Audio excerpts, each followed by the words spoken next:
başlamıştık seninle. Böyle bitecekti.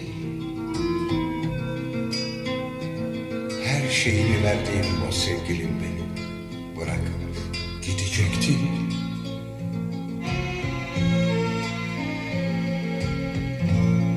Çıkıverecekmiş gibisin çerçeveden, usul usul yaklaşıp yanıma, sarılıverecekmiş gibisin o anda boynuma.